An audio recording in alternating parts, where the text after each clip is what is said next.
किसान भाइयों, जैसा कि आप जानते ही हैं, कोकोपीट का इस्तेमाल टेरेस गार्डनिंग के लिए और सीडलिंग ट्रे में नर्सरी वगैरह तैयार करने के लिए किया जाता है।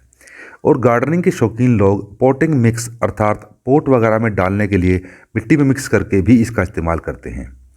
लेकिन कोकोपीट इतनी आसानी से उपलब्ध नहीं हो पाता है। अगर इसे आप ऑनलाइन खरीदते हैं तो यह थोड़ा महंगा पड़ता है।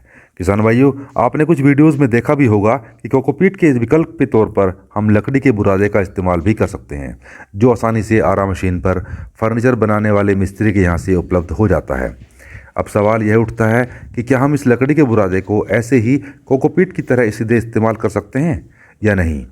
आज की वीडियो में हम चर्चा करेंगे कि लकड़ी के बुरादे को हम किस प्रकार गन्ना नर्सरी तैयार करने के लिए या पोटे मिक्स बनाने के लिए इस्तेमाल कर सकते हैं। जानने के लिए वीडियो अंत तक जरूर देखें।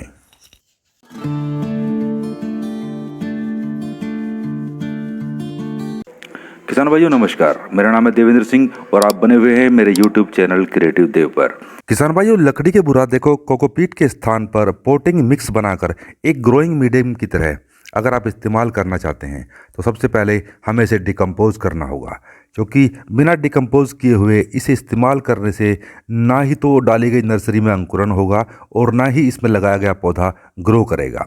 उल्टे इसमें लगाया गया पौधा कुछ ही दिनों में पीला पड़कर सूख जाएगा। ऐसा इसलिए होता है क्योंकि बिना डिकम्पोज किए हुए लकड़ी के बुरादे में कोई भी पोषक तत्व नहीं होता है सिवाय कार्बन के, और हमें इसी कार्बन को तोड़ना होता है, डिकम्पोज करना होता है, जो सिर्फ नाइट्रोजन की उपस्थिति में ही संभव है। जबकि इस बुरादे में नाइट्रोजन का कार्बन से अनुपात 1:500 का होता है, मतलब 1 मॉलिक्यूल नाइट्रोजन और 500 मॉलिक्यूल कार्बन के। साथियों, अगर बिना डिकम्पोज किए हुए हम इस बुरादे को पॉटिंग मिक्स के तौर पर इस्तेमाल करते हैं तो यह पौधे को मिलने वाली नाइट्रोजन का इस्तेमाल खुद को डिकम्पोज करने में करेगा, जिससे पौधा नाइट्रोजन की कमी से पीला पड़ना शुरू हो जाएगा और अंत में सूख जाएगा। साथियों, अब बात करते हैं कि इस लकड़ी के बुरादे को हम किस प्रकार डिकम्पोज कर सकते हैं। किसान भाइयों, अगर इस बुरादे को आप ऐसे ही खुले में किसी नमी वाले स्थान पर छोड़ देते हैं तो इसे खुद से डिकम्पोज होने में 6 से 12 महीने लग जाते हैं। अगर इस बुरादे को लार्ज स्केल पर हमें डिकम्पोज करना हो तो एक ज़मीन में एक बड़ा सा गड्ढा बनाकर उसमें यह बुरादा डाल दें और इस बुरादे के ऊपर अच्छे से पानी छिड़क दें। मिट्टी में मौजूद बैक्टीरिया से यह बुरादा डिकम्पोज होना शुरू हो जाएगा। सप्ताह में एक बार इस बुरादे को अलट पलट दें। नमी कम होती दिखाई दे तो पानी और छिड़क दें। इस तरह से बुरादे को डिकम्पोज होने में 3 से 6 महीने का समय लगेगा। अगर बरसात का सीज़न है तो डिकम्पोज होने की क्रिया थोड़ा तेज़ी से होगी।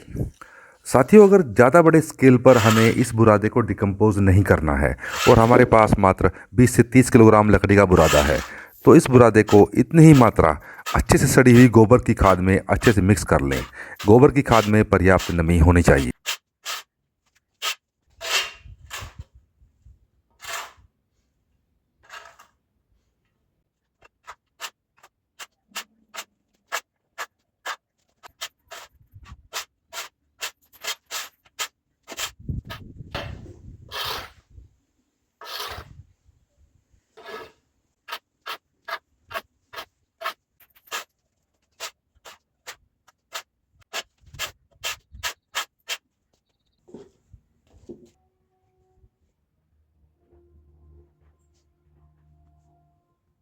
नमी कम हो तो इस पर थोड़ा सा पानी छिड़क लें। अब इस मिश्रण को आप चाहें तो किसी बड़े टब आदि में भर लें या फिर इसे किसी जूट के बोरे में भर लें और अच्छे से किसी मोटे कपड़े या पल्ली से इसे ढक दें। आप चाहें तो इस मिश्रण को ऐसे ही किसी छायादार स्थान पर डाल दें और इसके ऊपर एक जूट की बोरी या मोटा कपड़ा डालकर इसे ढक दें। साथियों, अब मैं आपको एक ऐसा तरीका बताने जा रहा हूं जिससे आप इस लकड़ी के बुरादे को 15 से 20 दिन के अंदर डिकम्पोज कर सकते हैं। जैसा कि मैंने वीडियो की शुरुआत में भी बताया था कि बुरादे में मौजूद कार्बन को तोड़ने के लिए, डिकम्पोज करने के लिए हमें ज़रूरत होती है उसके बराबर मात्रा में नाइट्रोजन की और कुछ मात्रा ऑक्सीजन की।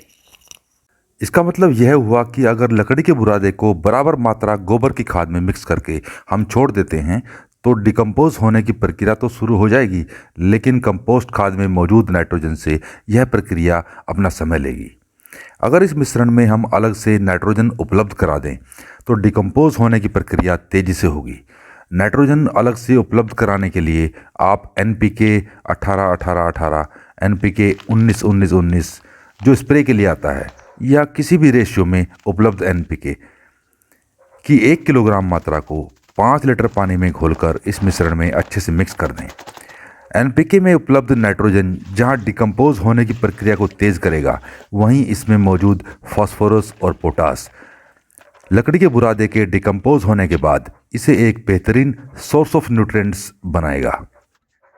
साथियों, यहाँ NPK के स्थान पर आप दानेदार यूरिया पानी में घोलकर भी मिक्सर में मिला सकते हैं या नैनो यूरिया की 10 से 20 ml मात्रा को डाइल्यूट करके भी नाइट्रोजन के सोर्स के रूप में इस्तेमाल कर सकते हैं। इस मिश्रण को किसी जूट के बोरे में भरकर किसी छायादार स्थान पर रख दें और अच्छे से किसी मोटे कपड़े या पल्ली से इसे ढक दें। साथियों, आज 7 दिन बाद इस बोरे को पलटकर देखते हैं कि लकड़ी का बुरादा कुछ डिकम्पोज हुआ है या नहीं। साथियों, जैसा कि आप देख रहे होंगे, डिकम्पोज होने की प्रक्रिया शुरू हो गई है, लेकिन इस मिक्सचर में नमी थोड़ा कम हो गई है। इसके लिए दोबारा से इस पर थोड़ा पानी और छिड़क देते हैं। मिक्सचर को अच्छे से मिक्स कर देते हैं। अब इसे दोबारा बोरे में भरकर किसी छायादार स्थान पर रख देते हैं और अच्छे से किसी मोटे कपड़े या पल्ली से इसे ढक देते हैं। किसान भाइयों, 20 दिन बाद देखते हैं कि यह लकड़ी का बुरादा डिकम्पोज हुआ है या नहीं।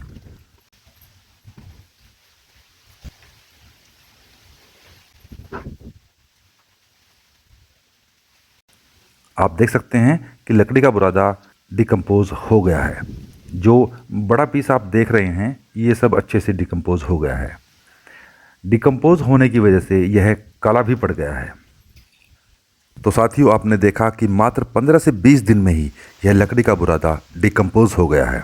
इसका इस्तेमाल आप गन्ना नर्सरी डालने के लिए, पॉटिंग मिक्स बनाने के लिए कर सकते हैं।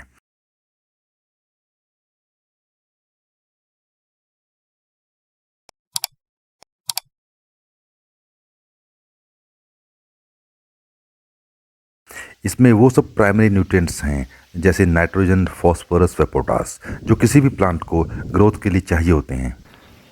किसान भाइयों, आज की वीडियो में इतना ही। मैं आशा करता हूँ मेरे द्वारा दी गई जानकारी आपको अवश्य लाभ पहुँचाएगी। इस विषय पर या किसी और विषय पर अगर आपका कोई सुझाव है या कोई अन्य जानकारी आप चाहते हैं तो कमेंट बॉक्स में ज़रूर लिखें। वीडियो अगर अच्छी लगी हो तो लाइक आइकन को ज़रूर दबाएँ। अपने साथियों के साथ इसे शेयर करें। जो किसान भाई पहली बार मेरी वीडियो देख रहे हैं या पहले से देखते आ रहे हैं लेकिन उन्होंने मेरे इस चैनल को अभी सब्सक्राइब नहीं किया है, मेरा उनसे आग्रह है कि मेरे यूट्यूब चैनल क्रिएटिव देव को सब्सक्राइब कर लें। इससे आपको कोई नुकसान होने वाला नहीं है। आपको उसके लिए कोई अतिरिक्त शुल्क भी नहीं देना है। चैनल को सब्सक्राइब करने के बाद पास में आने वाले बेल आइकन को भी दबा लें, जिससे मेरे आने वाली वीडियोज़ की नोटिफिकेशन आपको मिलती रहे। वीडियो अंत तक देखने के लिए आपका बहुत बहुत धन्यवाद। फिर मिलते हैं अगले वीडियो में। तब तक के लिए जय हिंद, वंदे मातरम।